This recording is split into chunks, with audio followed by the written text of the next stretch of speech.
Thank you mga kaibon, maraming salamat po. Welcome back sa YouTube channel natin. Kumusta po kayong lahat mga kaibon?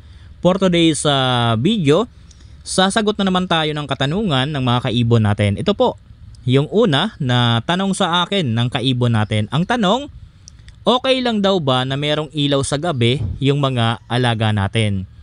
Mga kaibon, disclaimer lang, ang isi-share ko dito ay base lamang ito sa kaalaman ko at karanasan ko sa pag-aalaga ng mga ibon. Mga kaibon, mag-share din po ako sa inyo ng experience ko regarding po dito sa merong ilaw sa gabi. Ako kasi noon mga kaibon, talagang inilawan ko yung mga alaga ko magdamag na meron silang ilaw. Nung ginawa ko po yon na magdamag merong ilaw, nagkaroon po ng konting problema yung mga alaga kong ibon. Kapag kasi magdamag yung ilaw sa ibonan natin, ang alam ng mga alaga natin parang laging umaga. Yung mga alaga natin halos talagang hindi gaanong natutulog dahil ang alam nila parang laging umaga yan. Pangalawa mga kaibon, yung mata ng mga alaga ko noon palaging nakapikit. Pangatlo mga kaibon, yung mata ng alaga ko noon, talagang mapapansin mo na nasisilaw sila kapag nasisinaga ng liwanag ng umaga. Kaya po itinigil ko po ang ganon na gawain na pag-ilaw sa gabi ng magdamag. Pwede tayong mag-ilaw sa mga alaga natin. Siguro, kagaya lang ng ginagawa ko ngayon, nag-iilaw pa rin naman ako pero hanggang alas 8, alas 9 lang. Naisip ko kasi noon na talagang parang mali yung nagawa ko dahil po yung gabi siya naman ang pahinga ng mga alaga nating ibon. Kaya po kapag merong ilaw, ang akala nila parang laging umaga. Tapos kagaya po ng ibonan ko na kapag binuksan mo yung bintana, masisinagan sila ng liwanag. Yung ibon ko tuloy parang laging silaw na silaw, pikit ng pikit. Talagang mapapansin mo na parang nasisilaw sila. Tapos ganito pa yung na-experience ko sa mga alaga ko. Halos minsan kapag pumasok sa nest box, talagang parang ayaw nilang lumabas. Parang hindi na lalabas. Minsan lalabas lang, tutuka. Mapapansin mo palaging nasa loob ng nest box. Akala mo merong itlog na nililimliman. Yun naman pag sinilip mo wala. Kasi siguro mga kaibon, naghahanap din sila ng talagang oras na pwede nilang ipahinga. Kaso nga lang, siyempre naman maliwanag, ang akala nila laging umaga. Kaya po itinigil ko po ang pag-ilaw ng magdamag. Ganito na lang po ang ginawa ko, nag-iilaw din tayo pero hanggang 8 lang, hanggang 9. Pagkatapos niyan, pinapatay na natin para naman makapagpahinga, makatulog din yung mga alaga natin. Kaya doon sa kaibon natin na nagtanong regarding dito, siguro ko masasabi ko na lang po pwede nating ilawan mga 8 hanggang 9. Pero pagtapos dyan dapat patayin na natin para makapagpahinga ng maayos yung mga alaga natin. Kasi sa obserbasyon ko ng mga alaga ko noon, kahit na nasa kondisyon yung katawan, parang nangayayat din. Siguro dahil hindi rin nakakapagpahinga ng maayos dahil akala nila palaging umaga.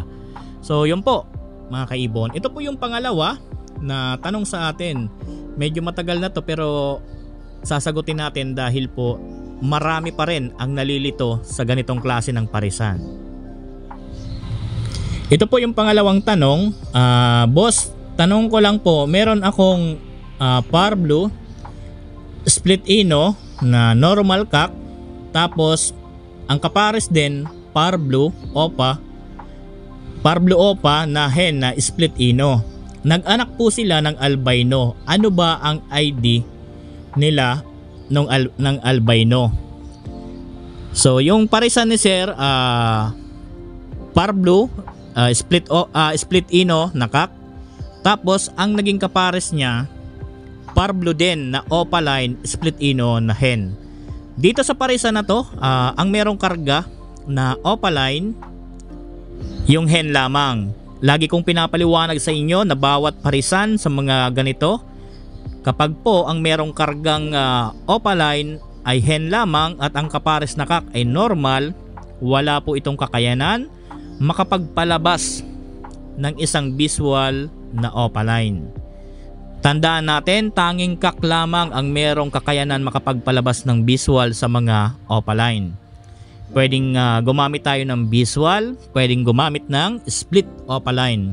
At lagi din ninyong tatandaan, sa mga split opaline, wala pong hen. Tanging kak lamang ang split opaline. Sa kak lang kumakarga po yan ang pagiging split sa opaline. Pero itong tanong na to napakaganda dahil ang dami pa rin nagtatanong nito sa akin sa comments section.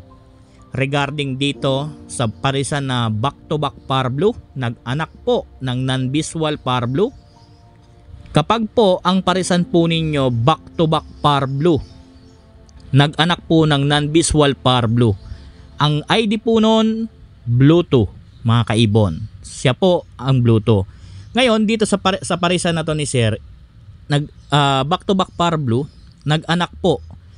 Back-to-back par blue, split ino, nag-anak po ng albino. Ngayon, ito pong albino na to ay napakaganda.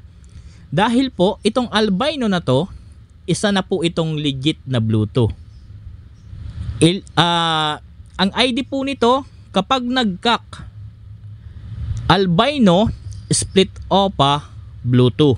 Kapag nag-hen naman to mga kaibon, albino hen, Bluetooth. So yun po ang ID ng anak ng parisan ng to. Kapag po itong albino sir nagkak po ito, automatic po ito split opa na albino Bluetooth.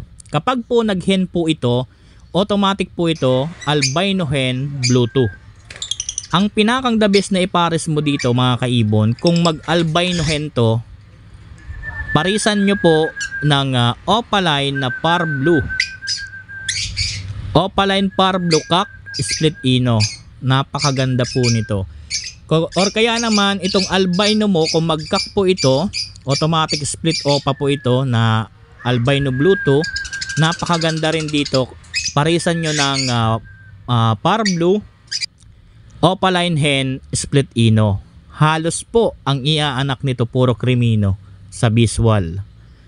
Sa mga non-visual, halos lahat din po ito puro par blue. Kaya po napakaganda po nitong albino Bluetooth na to mga kaibon. Lalo na po kapag naging split opa to, kapag nag-kak. So yun po. Doon sa kaibon natin, sana po nagkaroon tayo ng konting kaalaman at konting idea. Hanggang dito muna yung video natin. Sa mga kaibon natin dyan na gusto magtanong, comment down below kayo at sasagutin ko po yan sa susunod natin na video. Maraming salamat po. Happy birthday sa ating lahat. God bless po sa ating lahat mga kaibon.